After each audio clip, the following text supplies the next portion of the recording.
normal histology of the glomes, what are the variety of the glomerular diseases, then pathophysiology of glomerular injury. After that, how to approach the glomerular disease,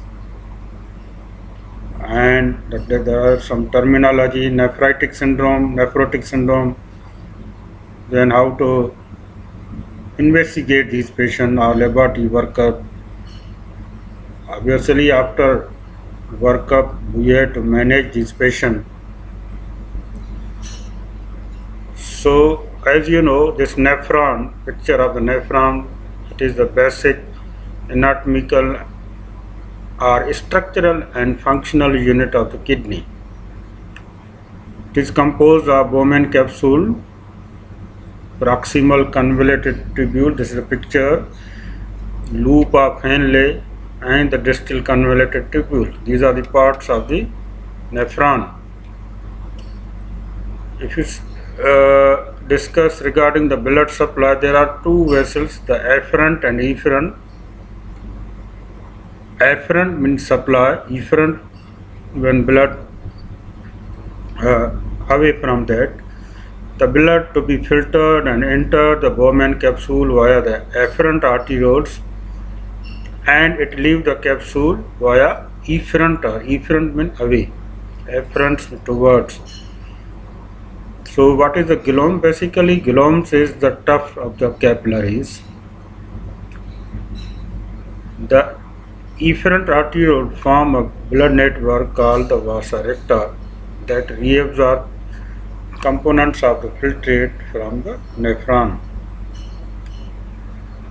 This slide shows the glomerulus under light microscope, histology of the glomes. Basically, already told you, this is the vascular structure, comprise tuft of the capillaries. It is a tuft of the capillaries which are arising from the afferent arterioles to form the lobules, and that rejoin the vascular pole of the drain into the efferent arteriole. Mesangium, each lobule is supported. Vesical mesangium is the supporting structure that support the lobules. This tuft,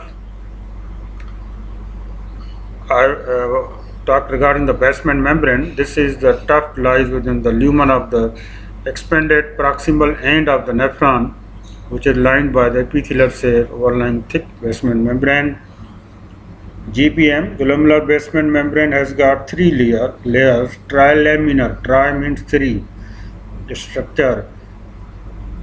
Lamina rara externa, it is the external layer. Lamina rara densa, it is the central layer. And lamina rara interna is the internal layer. So there are the three layers of the glomerular basement membrane. Sometimes they will ask you in the MCQ regarding these layers, and the size of the glomes is 200 micrometers. Very good. What is the term hypercellularity? Presence of more than 3 cells in the individual glomerular mesangial region, that is called hypercellularity.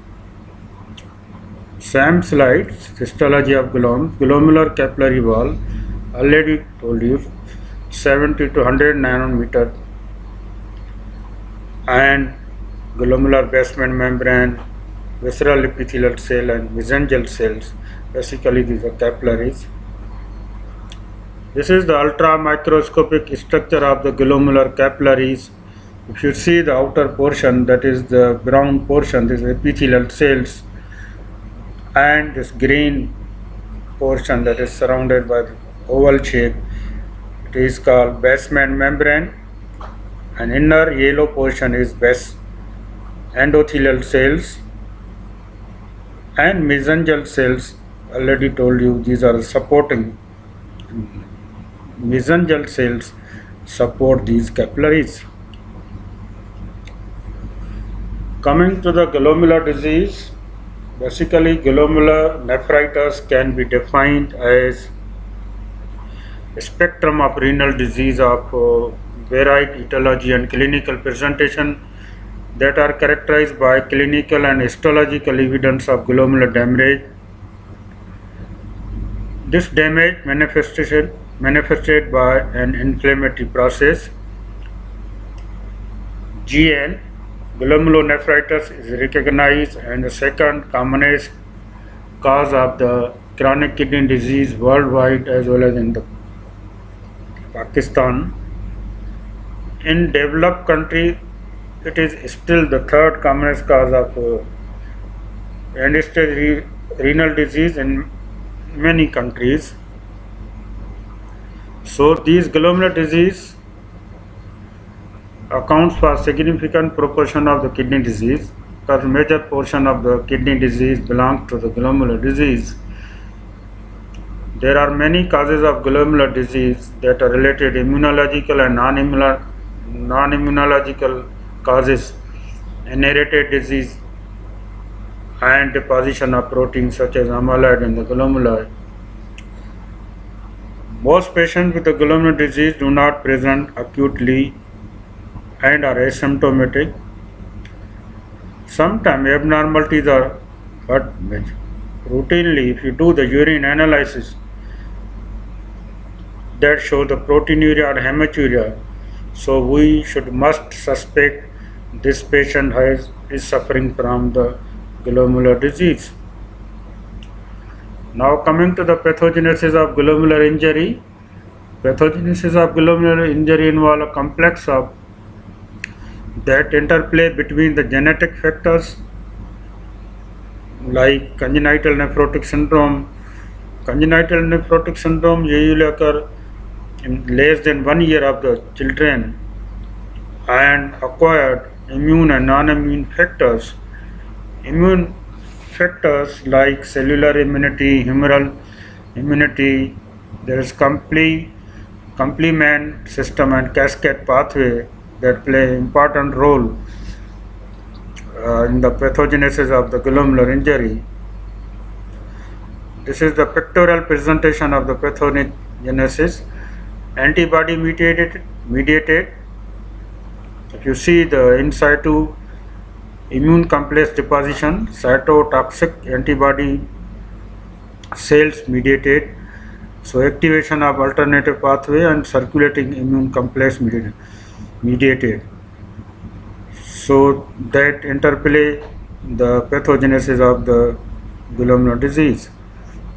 Coming to the clinico-pathological classification, there are two types, primary and secondary.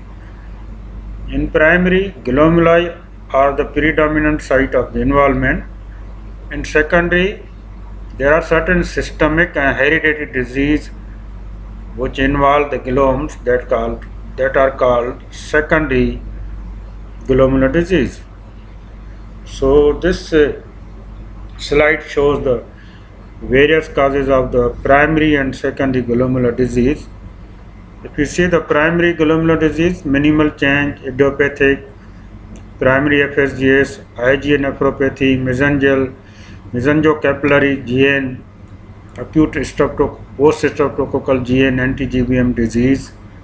In secondary, diabetes, secondary FSGS, SLE, that is called lupus nephritis, or sometimes vasculitis, ANCA-associated anti-neutrophilic cytoplasmic antibody, that is called ANCA, secondary membranous GN, amyloidosis or cryoglobulinemia.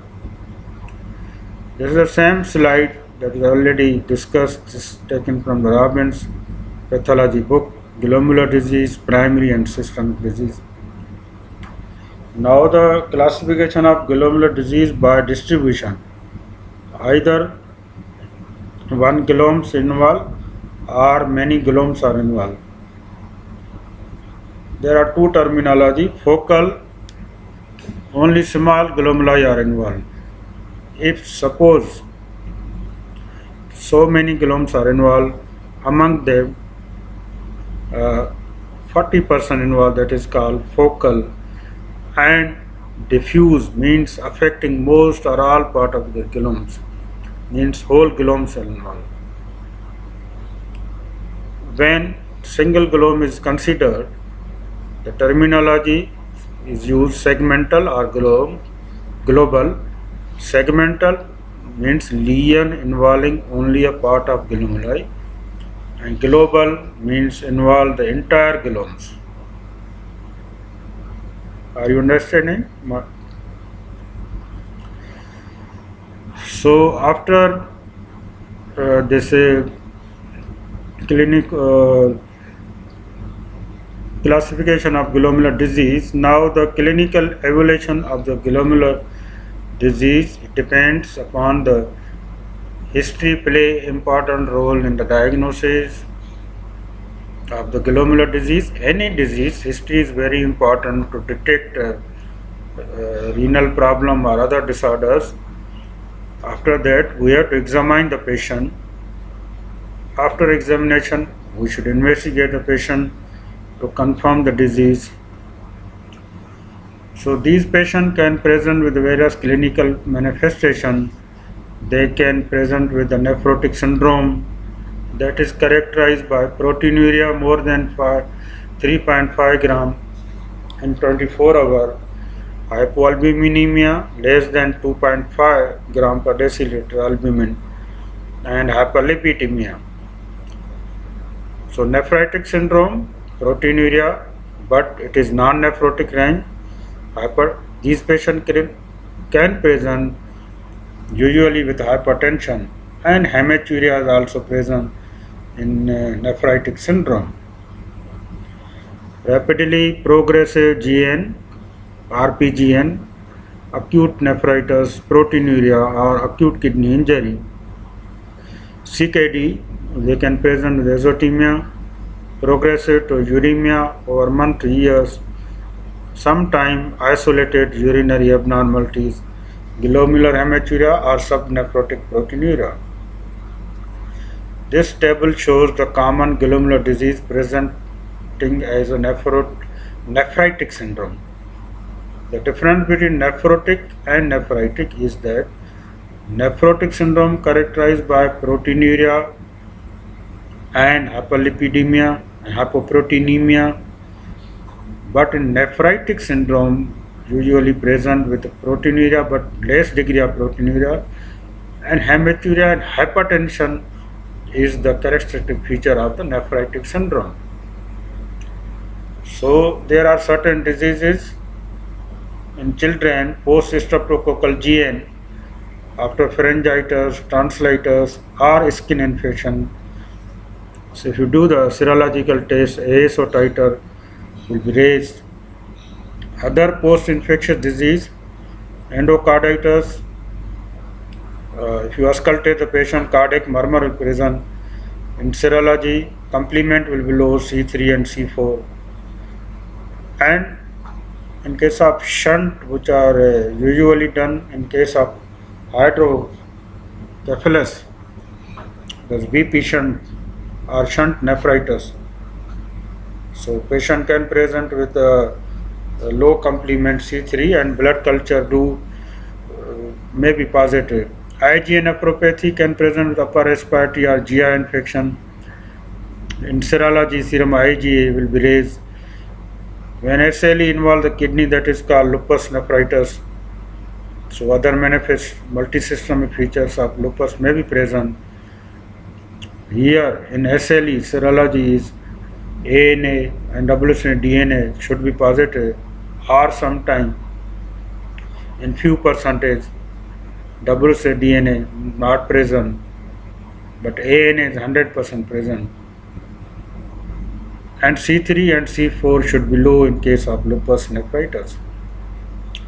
Now, how to approach these patients, when to suspect glomerular disease, how to categorize the glomerular disease, etiology of this categorize either primary or secondary. That etiology already discussed. Complete the diagnostic arc by means of the history, physical examination and investigation, treatment and follow-up. So when you suspect the glomerular disease, history is very important. These patients can present with edema, hypertension, foamy urine. Foamy urine suggestive of proteins in the urine. Change in the weight, they can present weight gain, family history of renal diseases, smoking as important also etiological factors, recent infection, throat infection, skin infection, or respiratory infection, drugs, so many drugs, NSAID, non-steroid and anti-inflammatory drugs, penicillamine, gold, lot of drugs can cause also these glomulopathies. Other systemic illness and malignancy. After that, we have to examine the patient to see the edema, pitting edema is present, ankle edema. Then these patients gave the history of the in the morning facial puffiness of the face, blood pressure. If you check the blood pressure should be raised, and if these patients can present severe hypoproteinemia, the nails become white. That is called leukocythemia. But in case of the CKD, if they have developed, that is called brown nails. That is called brown nails. This is a significant feature of the CKD. Xanthelasmia, deposition of the protein, palpable purpura sometime in case of vasculitis, and ascites may be present in this patient. As far as characterization of the glomerular disease, that are divided anatomical, glomerular or non-glomerular, physiological, we should check the renal function, clinical diagnosis, it is nephrotic or nephritic. Then histopathological diagnosis by renal, doing the renal biopsy, proliferation, crescentic immunofluorescence. Etiological diagnosis, either primary or secondary. Laboratory, we should check the protein level, autoimmune profile and complement level. So this slide shows the investigations. Urine analysis is very important. Already discussed in the previous lecture. We have to check the proteinuria, hematuria. We should quantify the proteinuria by, there are two methods of the quantification of proteinuria. One is the 24-hour urinary collection of the protein. Other is spot urinary protein creatinine ratio. Then presence of the dysmorphic RBC, that suggestive of glomerular disease. Dysmorphic means change in the shape of the RBC. Serum albumin should be checked because albumin is low in this patient. Lipid profile is disturbed in the nephrotic syndrome. Electrolyte abnormality may occur. Bone profile means calcium, phosphorus, alkaline phosphatase. In lupus serology, already discussed ANA, WCDNA, complement levels, RA factors, anti-GBM antibody like Goodpaster syndrome, post-streptococcal GNA ASO titer, vasculitis, ANCA profile. There are two types of ANCA, C-ANCA and P-ANCA. Serum protein electrophoresis should be done to rule out the multiple myeloma. Viral marker has got important part because hepatitis B, hepatitis C and HIV also cause glomerular disease, and sometimes diabetic patient also present with these problems. Ultrasound is very important to see the size of the kidney, parenchyma of the kidney, stones or hydronephrosis, because before doing the renal biopsy, ultrasound is mandatory. This slide is Sam already discussed regarding the investigation, assessment of renal function by doing the urea, creatinine, electrolyte, urine analysis to see the proteins, serological test. Okay.